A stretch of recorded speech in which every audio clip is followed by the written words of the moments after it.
loolu laay ëpp lu may def parce que gis nga écriture c'est pas loo xamante ni parfois yaa koy conditionné parfois mën nga toog di sangu benn inspiration ñëw sa xel soit nga def ko sa téléphone soit nga jël sa dictaphone rap ko denc ko parce que mënoo ne chaque fois beat bi moo lay ne lii nga war a lii ngay kii lii ngay rap genre mën nga am affaire am da nga koy denc sa téléphone soit ngay rap si benn thème affaire bi concorde nga dugal ko si parfois nag mën nga di rap benn affaire boo xamante ne sa esprit fu mu nekk instant boobu noonu mënoo ko diriger quoi daa am affaire fu mu lay yóbbu loolu moo tax Sénégal ñu am ay problème mu thème da ngay def benn affaire boo xam ne day génn carrément ñu naan la woy lii du thème waaye ego trip la parce que dafa amaale tuuti ego trip ci biir c'est pas nekkatul thème loolu mooy suñu problème parce que parfois booy bind daa am fu mu lay yóbbu am na soo xam ne soo koy bind daa am dimension bu mu lay yóbbu man ba may bind benn son bu mel ni comme thème a ne fi soo xoolee presque lépp si benn moment laa ko bind mais am na fu ma tolloon instant yi may bind son bi quoi dama doon bind di dem ba son bi jeex si laay soog a ne son bi nii lay tudd refrain bi nii lay mel ainsi de suite. mais ça c'est grave. je ne veux pas xam nga lu tax mu baax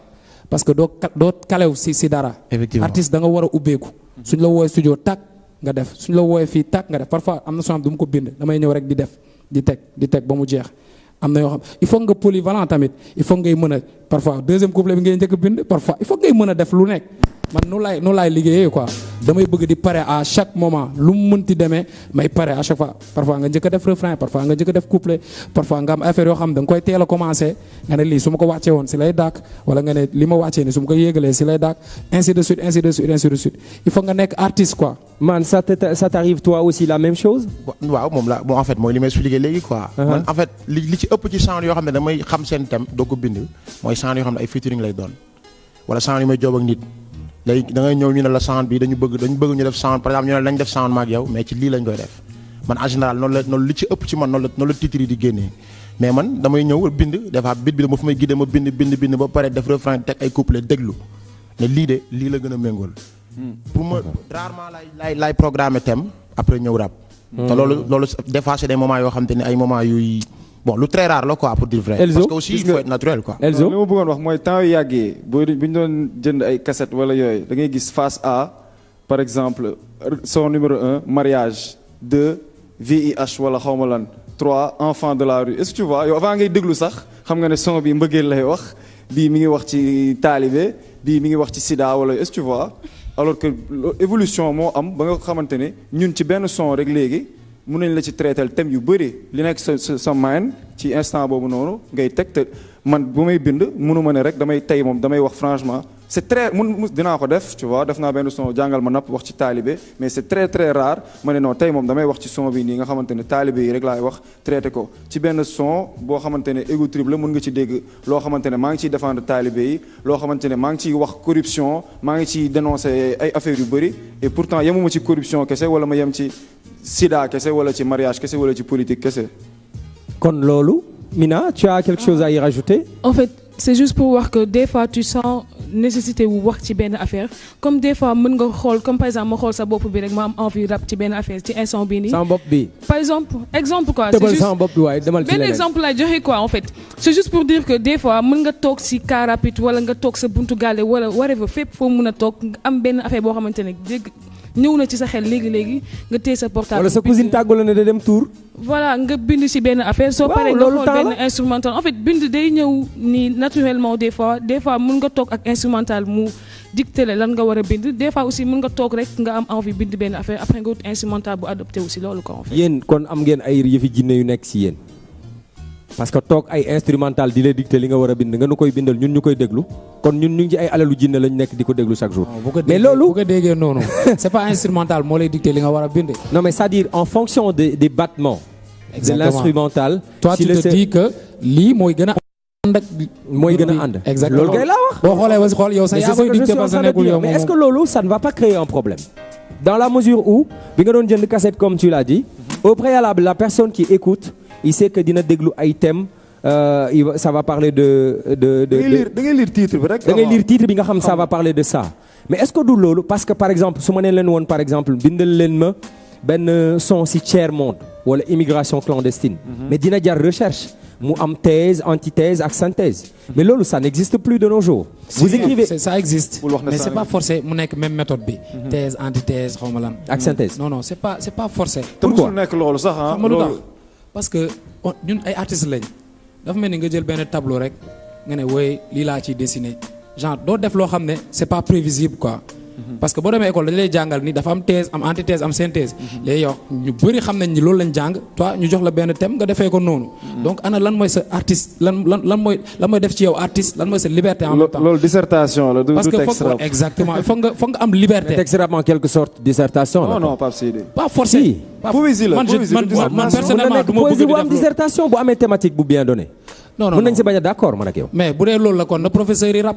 déedéet professeur yi mënuñu rap français yi nañu livre la ñuy bind dafay bëri. non mais parce que li ñu bëgg a wax ay voilà donc yooyu rek xajul si benn texte rap. c'est dissertation différent. da ngay il faut que ñu accepter différence lépp. parce que comme bu ñu jugee ñu ne rap si mbedd la jógee affaire yooyu ban règle moo am ci mbedd bi. donc ban règle moo war a am ci rap bi.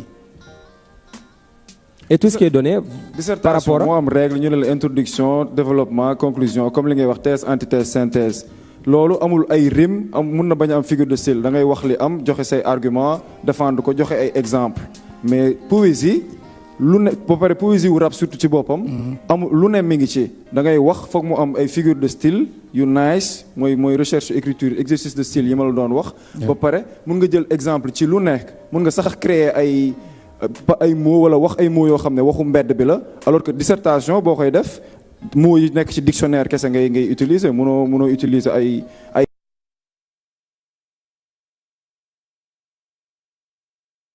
àll wala ay wax yoo xam ne waxu mbedd la quoi. non mais tey je dirais par exemple tey bu la neexee nga jël sa album premier son bi nga tuddee ko outro bu la neexee binduñu fenn que ni intro nga war a commencer outro nga war a jeexale même bu fekkee ñu bëri dañ koy def parce que loolu mooy tax nit ki naan waa mais gain bi dafa dee quoi xool lu mu def fi affaire il faut ngay chercher loolu ci nit ki. même bu fekkee ni tu ne forces pas mais il faut que muy am. muy am provocation tuuti. donc on peut se dire tout ce que les gens reprochent à la nouvelle génération que waxatuñ dara vous êtes en train de parler en fait mais da ngeen koy may ay baar rek jàll. non même pas c'est que bu ñu non mais je veux comprendre je pose des questions moi.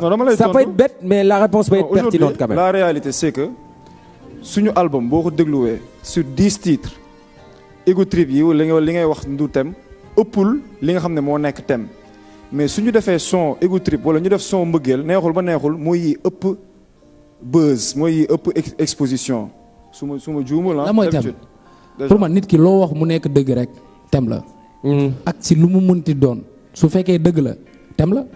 dëgg thème donc voilà donc amul comme pour gars yi chaque fois wey booy rabuñu booy dugg na fii génn na fi parce que xam la mooy problème bi jéemuñu sax déglu yow lan ngay def jéemuñu sax xam nan nga ban recherche nga def jéemuñu xam titre bi nga jël nii pourquoi nga jël ko ainsi de suite parce que sénégalais dafa bëgg a tàmm di gisaat lu mu doon gis di gisaat lu mu gis loolu mooy indi à chaque fois bu ñu bañee benn style rap bu ñu demee tuuti gars yi commencé ko nangu bu ñu bañaatee bu bees bi ainsi de suite donc dañuy tardé à chaque fois loolu nag il faut que ñu nangu ko ci biir texte yi ci biir lépp si kaw ñuy jéem a xool lan moo nekk ci biir tamit parce que foog ngay déglu nit ki quoi mais da ngay déglu te tu préconises qu'on laisse aux artistes le soin de penser et de faire les choses comme ils le sentent. exactement noonu nga bëgg ñu defee ko. exactement parce que c'est pas insensé man ñu bëri ñu naan ma dama déglu Dip Bardeko wala ma déglu Elzo wala ma déglu Akhlou Brick wala ma déglu Omzo Dollar wala Istala dañ naan ma booy ils écrivent bien mais au finish tu te retrouves avec tous les problèmes du monde où on dit ouais rap bi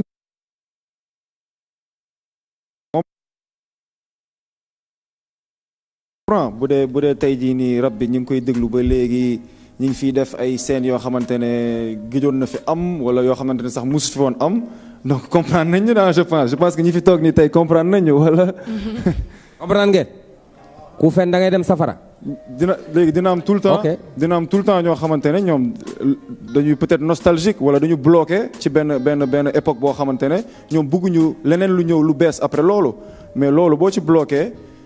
rap ci lépp àdduna lépp day évoluer rap ci boppam moo fi gën a daax évoluer te ñi nga xamante ne sax ñoom dañu bloqué benn époque xamuñ ne ñoom époque boobu noonu ñu tombel avant ñuy barde ci époque boobu amoon na leneen rappeurs yu gangster yi années 80 yi dañ doon sol ay skinny yoo xamante ne moo gën a graaw pain yi gars yi di wax est-ce que tu vois ay groupe rap yu bëri ay années 79 80 laa lay wax. bien sûr après année yi di avancé tubéy yi di yaatu di nekk ay ngan di jëngal instant yi tubéy yi ñu ngi commencé waat sewaat noonu la lépp di évoluer muy ci mode muy ci rap te rap bi ñu doon def temps yu mu amee ay magnétophone bokkul ak tey jii nii rap boo xamante ne dañ koy def pour mu neex ci ay écran plasma ci ay oto tëgg bi dafa changé tëgg bi nu muy changé noonu la baat bi tegu ci kaw tëgg bi di changé et que àdduna bi tamit noonu la changé donc c'est vrai que manière de rapper bi tamit dafay changé c'est sûr. su ma si bëggee yokk benn affaire rek tey gis nga bu ma jëloon benn son genre classique gouvernement bi.